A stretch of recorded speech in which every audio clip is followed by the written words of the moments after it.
কোনোভাবেই থামানো যাচ্ছে না লস অ্যাঞ্জেলেসের আগুন।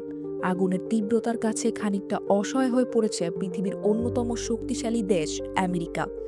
উন্নত সকল ধরনের প্রযুক্তি থাকা সত্ত্বেও প্রকৃতির কাছে হার মানতে হচ্ছে তাদের।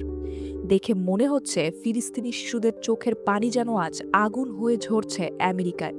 সান্তা আনার তীব্র বাতাস যেন তাদেরই দীর্ঘশ্বাস।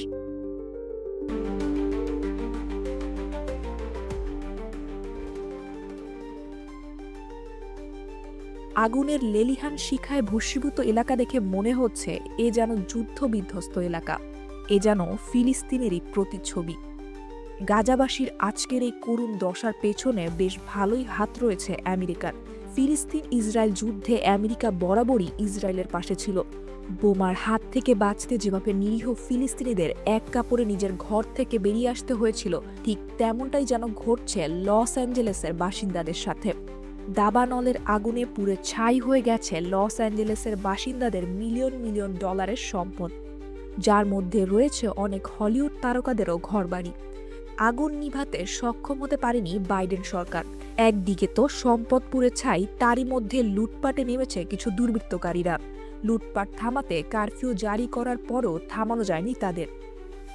কিছু এলাকার দাবানল শান্ত হওয়ার পরে ফুটে উঠেছে দাবানলের ক্ষত।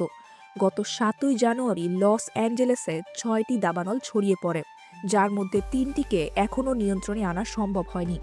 প্যালিসেড এবং অ্যাটেনে দাবানলের ভয়াবহতা সব থেকে বেশি। প্যালিসেডের মাত্র 18% আগুন নিয়ন্ত্রণে আনা সম্ভব হয়েছে, আর অ্যাটেনে নিয়ন্ত্রণে আনা সম্ভব হয়েছে 35% আগুন। বাতাসের গতি বাড়ার পূর্বাভাস থাকায় খারাপ হতে পারে এই দুই এলাকার অবস্থা। বাতাসের গতি বাড়তে থাকায় বেশি বিপাকে পড়েছে ফায়ার সার্ভিসের কর্মীরা। 1 লাখ মানুষকে নিরাপদ আশ্রয়ে থাকার নির্দেশ দেওয়া হয়েছে এবং আরও 84,000 মানুষকে যে কোনো সময় বাড়ি ছাড়ার জন্য প্রস্তুত থাকতে বলা হয়েছে।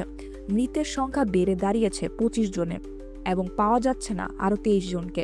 তেমন একটা মিম চ্যানেল টুডে।